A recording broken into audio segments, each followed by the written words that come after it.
adlaw so kuan na gyud siya kanang nakabukal na gyud taman guys no aton siyang iipis guys aron ari siya moagi sa gamay nga bangag para ang iyahang katuyahang mga dahon masala siya guys no o muna iyang epekto guys pula siya no di mas maayo na siya ino nato guys kanang wala patay kaon no para kusog siya mo epektos ng lawas pwede siya 3 times a day pwede ito siya 2 times a day before meal ino siya aron epektibo kay siya guys no pwede na to ni siya saglan og kape nga native no para wala siya mga side effect so paki-like, paki-share, paki-subscribe guys aron kanunay ka makita sa akong i-video makatabang po sila nga natay ikabalita nga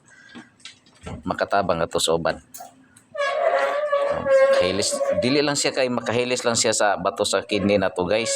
basta pud sa ato ang gitaw nato og gallstone no kanang bato sa atong abdo o sa mga sakit-sakit pa sa atong lawas guys salamat sa iyong pagtan-aw og maayong adlaw.